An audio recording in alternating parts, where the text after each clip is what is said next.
एपोकलिप्टो world cinema की एक बहुत ही बेहतरीन मूवी जिसमें हमें अमेरिका की मॉडर्न सिविलाइजेशन से पहले की कहानी को दिखाया गया है। दरअसल अमेरिका में पहले माया सभ्यता थी और ये छोटे छोटे कबीले थे जो आपस में लड़ते रहते थे, और उसके बाद यहाँ पर यूरोपियन इन्वेडर्स आए जिन्होंने इनको पूरी तरह से अपने कब्जे में ले लिया, और ये कहानी उसी माया सभ्यता को रिप्रेजेंट करती है। तो मूवी शुरू होती है और हमें एक कबीले को दिखाया जाता है जो जंगल में शिकार कर रहा होता है, और दरअसल ये कबीले आज भी पुराने रीति रिवाजों और पुराने तौर तरीकों से चलते हैं। इन्होंने जंगल में हर जगह पर फंदे लगाए होते हैं जिसकी जानकारी सिर्फ इनके ही कबीले के लोगों को होती है कि इनका फंदा कहाँ कहाँ पर लगा है। तभी उस सुअर का जिसका ये शिकार कर रहे होते हैं उसका पैर उसी फंदे की रस्सी से टकरा जाता है, और जैसे ही उसका पैर रस्सी से टकराता है सामने से एक बहुत ही बड़ा लकड़ी का टुकड़ा आता है जिसमें नुकीली नुकीली लकड़ियां लगी होती हैं और सुअर के शरीर में धंस जाती है। अब सुअर की मौत हो जाती है जिससे ये सब बहुत खुश हो जाते हैं। एक्चुअली ये कबीला बहुत ही मस्ती करने वाला होता है और सब के सब वहाँ बैठकर हंसी मजाक करते हुए उस शिकार को काटना शुरू करते हैं। अब सबको एक एक टुकड़ा खाने के लिए दिया जाता है, जैसे किसी को दिल दिया जाता है, किसी को कान देते हैं, किसी को नाक देते हैं। उनमें से एक इंसान ऐसा होता है जिसकी संतान नहीं हो रही होती और सब उससे बहुत मजाक करते हैं, और जब उसकी बारी आती है तो वो उसे सुअर के टेस्टीज निकाल कर देते हैं और कहते हैं कि इसे खाने से संतान हो जाती है। वो आदमी कहता है कि तुम झूठ बोल रहे हो। वो कहता है मैं झूठ नहीं बोल रहा, मेरे पिता ने इसे 10 बार खाया था, और देखो आज मेरी 8 बहनें हैं, एक बड़ा भाई है और एक मैं, यानी हम टोटल 10 भाई बहन हैं। और उसे जो ये बोल रहा होता है वही इस मूवी का मेन हीरो है जिसका नाम है जैगुआर पो। उसके पिताजी भी पीछे खड़े होते हैं और वो आदमी इशारे से उनसे पूछता है कि क्या आपने सच में खाए थे। वह बोलता है हाँ। अब जैसे ही वह उसे मुंह में डालता है उसका टेस्ट बहुत ही गंदा होता है, वह उसे खा ही नहीं पाता, उसे उल्टी आ जाती है।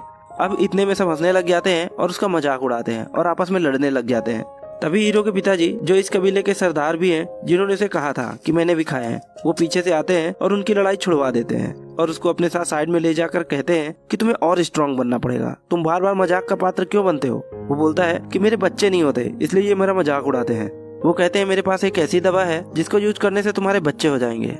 वो कहता है क्या सच में ऐसा हो सकता है। सरदार कहते हैं हाँ ऐसा हो तो सकता है, लेकिन एक बात का ध्यान रहे कि जो दवा मैं तुम्हें दे रहा हूँ ये बहुत ही स्ट्रांग है। वो कहता है कि प्लीज मुझे ये दवा दे दो, मैं किसी भी तरह से बाप बनना चाहता हूँ और इन सब का मुंह बंद करना चाहता हूँ। सरदार कुछ पत्ते निकालता है और उसे देता है। वह उसे खाने ही वाला होता है, लेकिन सरदार उसे रोकते हुए कहता है इसे खाओ मत, बल्कि जब तुम संभोग करोगे उससे पहले इसे अपने लिंग में लगा लेना, लेकिन खाना मत। और तभी हमारे हीरो यानी जैगुआर पो को एहसास होता है कि उसके पीछे झाड़ियों में कोई है। वो खड़ा होकर उस तरफ देखने लगता है और उनसे पूछता है कि तुम्हें क्या चाहिए। वहाँ झाड़ियों से कुछ आदिवासी निकलते हैं और इनके सामने 4 बड़ी बड़ी मछलियाँ रख देते हैं। वह कहते हैं कि हम यहाँ से गुजरना चाहते हैं, बदले में ये भी अपने शिकार का एक टुकड़ा जो इन्होंने अभी अभी किया होता है उन्हें देते हुए यहाँ से गुजरने की परमिशन दे देते हैं। और अगले ही पल झाड़ियों के पीछे से बहुत सारे आदिवासी निकलते हैं और ये सब के सब वहाँ से जाने लगते हैं। जैगुआर पो देखता है कि इनमें से बहुत सारे लोग घायल होते हैं। वह इनसे पूछता है कि हुआ क्या था। उनमें से एक आदिवासी बोलता है कि हमारा कबीला तबाह हो गया और अब हम एक नई शुरुआत के लिए जा रहे हैं। जैगुआर पो उनसे पूछना चाहता है कि आखिर हुआ क्या था, और वह उनके पीछे जाने लगता है, पर उसके पिताजी जो इस कबीले के सरदार भी होते हैं वह जैगुआर को उसके पीछे जाने से रोक देते हैं। लेकिन जैगुआर कहीं ना कहीं अंदर से परेशान होता है और उसे लगता है कि जरूर कुछ ना कुछ गलत हुआ है। उसके पिता उसे कहते हैं कि तुम काफी परेशान लग रहे हो। जैगुआर कहता है हाँ मैं हूँ। उसके पिता कहते हैं वह जो कबीला था उनके दिल में डर बैठ गया था और डर का कोई इलाज नहीं होता, और मैं चाहता हूँ कि तुम भी मत डरो और अपना यह डर लेकर तो गाँव में बिल्कुल भी मत जाना। अब ये सब के सब वापस अपने कबीले में आ जाते हैं और इनके कबीले का माहौल भी बहुत अच्छा होता है। ये वहाँ पर भी बहुत हंसी मजाक करते हैं, और वो आदमी जिसका सभी मजाक उड़ाते हैं उसे एक बूढ़ी औरत पकड़ लेती है जो उसकी सास होती है। वह उसे कहती है कि तुमने मुझे धोखा दिया है, मुझे एक पोता चाहिए, अगर तुम मुझे पोता नहीं दे सकते तो मैं तुम्हारी जगह किसी और को ले आऊंगी। अब वह आदमी और उसकी बीवी अंदर चले जाते हैं ताकि वह बच्चे के लिए फिर से कोशिश कर सकें। और आपको याद होगा कि हीरो के पिताजी ने उसे जंगल में एक दवा दी थी कि अपने लिंग पर लगा लेना और इससे बच्चे पैदा हो जाएंगे। पर जैसे ही वह उस दवा को लगाकर सहवास शुरू करता है उन दोनों को बहुत ही जलन होने लगती है और दोनों इधर उधर भागना शुरू कर देते हैं। दरअसल वह कोई दवा नहीं होती बल्कि मिर्ची का पाउडर होता है, और उनको भागता देखकर सब बहुत हंसते हैं, बहुत मजाक उड़ाते हैं। अब हम जैगुआर पो को देखते हैं जो अपने घर जाता है और अपनी पत्नी से मिलता है जो कि प्रेग्नेंट है। उसका एक बेटा भी है और वह इन दोनों से बहुत ही प्यार करता है। इसके बाद यह दिखाते हैं कि कबीले में सब नाच रहे होते हैं, गा रहे होते हैं, लेकिन जैगुआर पो कहीं ना कहीं खोया होता है, क्योंकि आज सुबह उसने दूसरे कबीले की जो हालत देखी थी उसे कहीं ना कहीं उसके दिल में एक डर बैठ गया है। उसकी पत्नी पूछती है कि तुम इतने गुमसुम क्यों हो। वह उसे कुछ नहीं बताता और उसकी गोद में सिर रखकर सो जाता है। और रात में जैगुआर जब अपने परिवार के साथ सो रहा होता है तभी उसे कुत्ते के भौंकने की आवाज आती है जिससे वह जग जाता है। उसे एहसास होता है कि बाहर कुछ हलचल हो रही है। वैसे भी आज सुबह उसने जो कबीले की हालत देखी थी उससे वह काफी घबराया हुआ होता है। अगले ही पल हमें बाहर दिखाया जाता है जहाँ पर एक बहुत ही भयानक, बहुत ही खूंखार आदिवासी होता है। उसके सभी साथी पेड़ों के पीछे छुपे होते हैं, जो उसके इशारा करने पर मशाले लेकर पेड़ों से बाहर आ जाते हैं।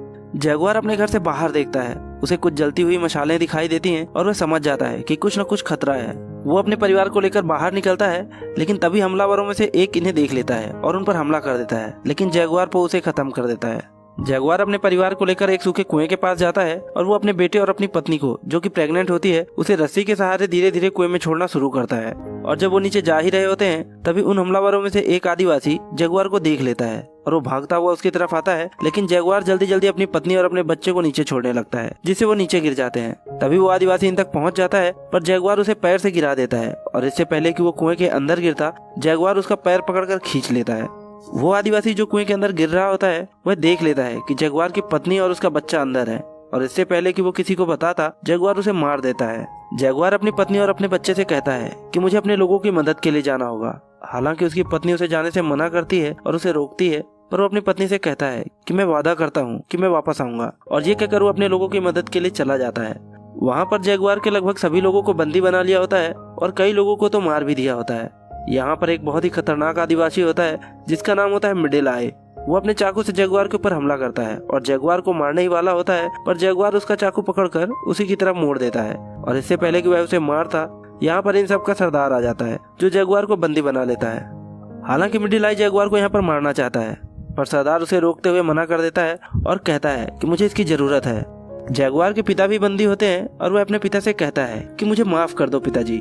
मिडिल आय ये बात सुन लेता है और उसे पता चल जाता है कि ये उसके पिता हैं, इसलिए वो जगुआर के सामने ही उसके पिता को मार देता है। इसके बाद वह जगुआर के ऊपर भी एक जोरदार वार करता है, जिससे वह बेहोश हो जाता है, और जब उसे होश आता है तो वह देखता है कि उसके सभी साथी यहाँ पर बंदी बने हुए हैं। जगुआर कुएं की तरफ देखता है जहाँ पर उसकी प्रेग्नेंट पत्नी और उसका बेटा है। सरदार का बेटा उसे उस तरफ देखते हुए देख लेता है और वह कुएं के पास जाता है। वह देखता है कि कुएं के अंदर एक रस्सी लगी हुई है, इसलिए उसे शक होता है और वो कुएं के अंदर देखता है, लेकिन उसे कोई दिखाई नहीं देता, क्योंकि जगुआर की पत्नी और बेटा कुएं के अंदर ही एक पत्थर के नीचे छुप जाते हैं। वो ऊपर से एक बहुत बड़ा पत्थर भी फेंकता है, लेकिन उसे कोई हलचल नजर नहीं आती।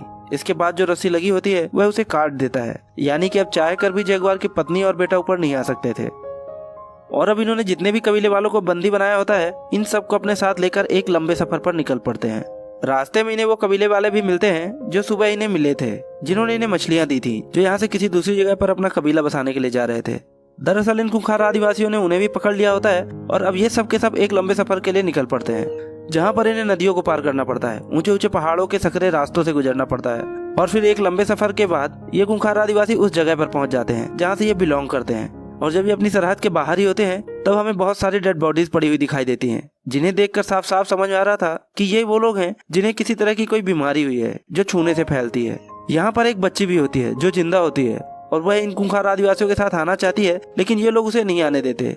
और वो इन खूंखार आदिवासियों को, जो इसी जगह से बिलोंग करते हैं, उन्हें कहती है कि बहुत जल्द पवित्र समय आने वाला है, जब दिन में अंधेरा हो जाएगा और एक आदमी तुम्हें यहाँ से बाहर ले जाएगा, और तुम्हारे इस पूरे साम्राज्य का हमेशा के लिए अंत हो जाएगा।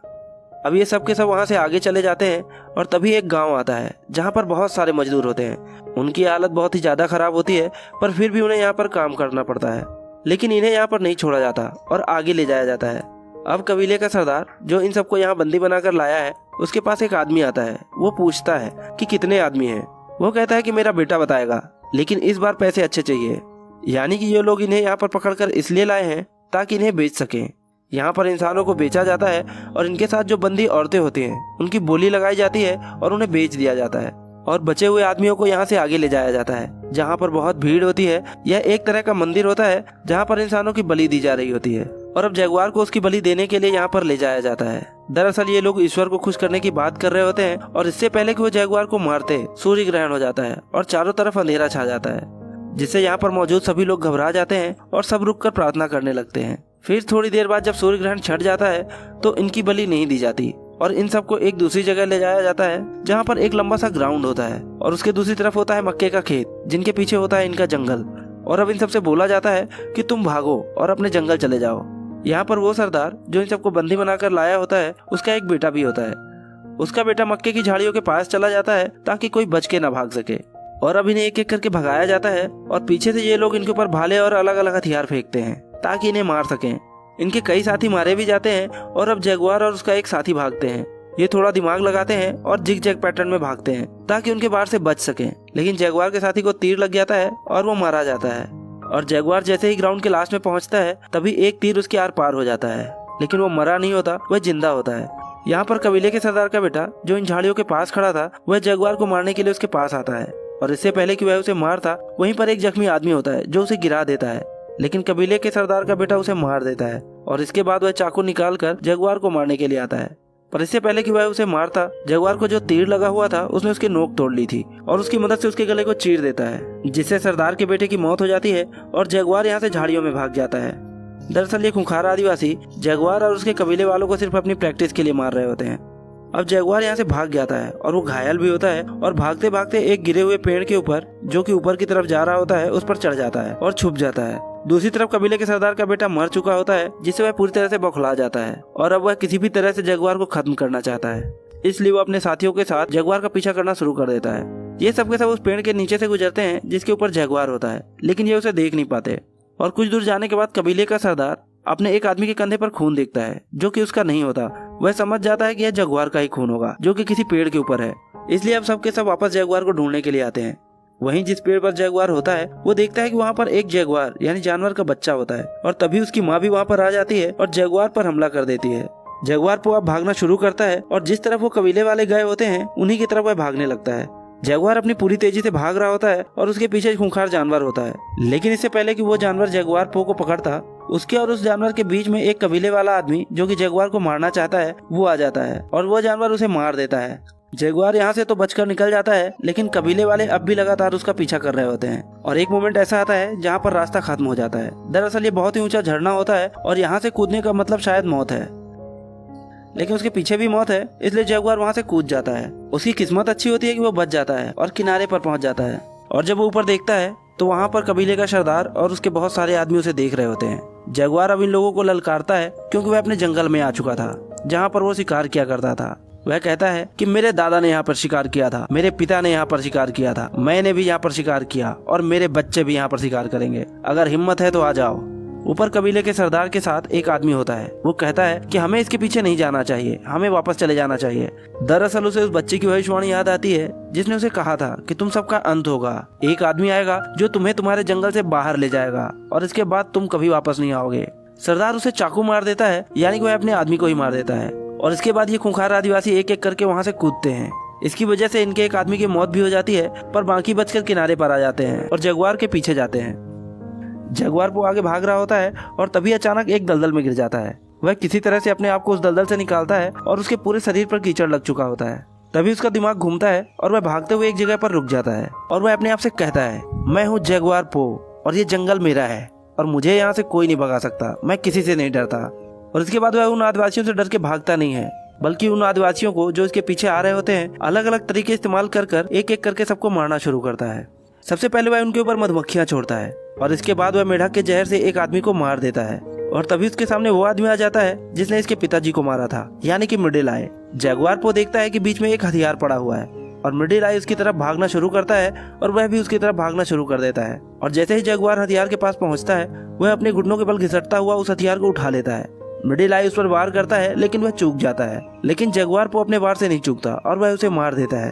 अब हम देखते हैं कि यहाँ पर बारिश होना शुरू हो जाती है और जगुआर पो की बीवी और बच्चा कुएं के अंदर होते हैं जहाँ पर लगातार पानी भर रहा होता है। उसकी पत्नी को अब यहाँ पर लेबर पेन भी शुरू हो जाता है, यानी कि किसी भी वक्त उसकी डिलीवरी हो सकती है, और जगुआर पो भागता हुआ कुएं तक पहुँच जाता है। उसके बीवी बच्चे उससे बोलते हैं कि हमें बाहर निकालो क्योंकि वह डूब रहे होते हैं, पर अब भी बचे हुए 3 आदिवासी उसके पीछे आ रहे होते हैं। उन तीनों में से 2 आदिवासी कुएं पर रुक जाते हैं क्योंकि वह देखना चाहते हैं कि कुएं के अंदर कौन है। वह उसके बीवी और बच्चों को देख लेते हैं, और कबीले का सरदार जो कि सबसे ज्यादा खूंखार है वह जगुआर के पीछे भाग रहा होता है, और जगुआर भागते भागते अचानक एक जगह रुक जाता है। दरअसल उसने कुछ देख लिया होता है। वहाँ पर कबीले का सरदार पहुँच जाता है, और क्योंकि जगुआर ने उसके बेटे को मारा था इसलिए वह उसे दूर से ही तीर मारता है जो कि उसके दिल के थोड़ा सा ऊपर लगता है।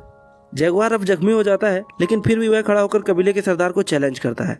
कबीले का सरदार अपना तीर कमान नीचे फेंक देता है और चाकू निकालता है और जगुआर की तरफ भागना शुरू कर देता है। और तभी उसका पैर किसी चीज से टकराता है। दरअसल ये वही फंदा होता है जो जगुआर और उसके कबीले वाले जानवरों को मारने के लिए लगाते थे। जिस तरह से इस कहानी की शुरुआत में भी उन्होंने एक सुअर को मारा था, और जैसे ही उसका पैर उस फंदे से टकराता है, सामने से एक बहुत बड़ी लकड़ी आती है जिसमें बहुत नुकीली नुकीली लकड़ियां लगी होती हैं। वह उसकी छाती से टकराती हैं और उसके शरीर के आर पार हो जाती हैं, और कबीले के सरदार की यहीं पर मौत हो जाती है। अब जगुआर को यहाँ से भी भागना पड़ता है क्योंकि बचे हुए 2 आदमी इसी की तरफ आ रहे होते हैं। वहीं कुएं के अंदर दिखाया जाता है जहां लगातार पानी भर रहा होता है। जगुआर की पत्नी अपने बच्चे को बचाने की पूरी कोशिश कर रही होती है और इसी सर्कमस्टांसेस में वह एक और बच्चे को जन्म देती है। अब सीन शिफ्ट होता है और जगुआर पो को दिखाया जाता है, जो भागते भागते समंदर किनारे पर पहुंचता है और यह काफी थक चुका होता है, इसलिए यह रुक जाता है और हैरानी से समंदर की तरफ देखने लगता है। अब वो 2 आदिवासी जो जगुआर को मारना चाहते थे वो भी यहाँ पर पहुंच जाते हैं, पर वह उसे नहीं मारते। वो भी समंदर की तरफ देखने लगते हैं। अब समंदर में हमें बड़े बड़े जहाज दिखाए जाते हैं जो यहाँ पर लंगर डाल रहे होते हैं, और छोटी छोटी कश्तियों में कुछ लोग इनके टापू की तरफ आ रहे होते हैं। अब जगुआर को मौका मिल जाता है और वह भागते हुए कुएं के पास पहुंचता है जहाँ पर उसकी पत्नी और बच्चे डूबने वाले होते हैं, लेकिन वह अपने परिवार को बचा लेता है। अब अंत में हमें दिखाया जाता है कि जगुआर अपने परिवार के साथ जंगल में होता है और उसकी पत्नी समंदर में बड़े बड़े जहाजों को देखते हुए पूछती है कि क्या हमें उस तरफ जाना चाहिए। जगुआर कहता है हमें जंगल में जाना चाहिए ताकि हम एक नई शुरुआत कर सकें, और वो दोनों जंगल की तरफ चले जाते हैं। दरअसल इन बड़े बड़े जहाजों में जो लोग आए होते हैं वो यूरोपियंस होते हैं, जो यहाँ पर इस टापू पर अपना कब्जा जमाने के लिए आए हैं, और इनके पास इतने आधुनिक हथियार होते हैं कि ये आदिवासी कबीले वाले, जिन्हें माया सभ्यता कहा जाता है, वो इनका मुकाबला नहीं कर सकते। और इसी के साथ ये मूवी खत्म हो जाती है। दोस्तों, एपोकलिप्टो वर्ल्ड सिनेमा की एक बहुत ही बेहतरीन मूवी है।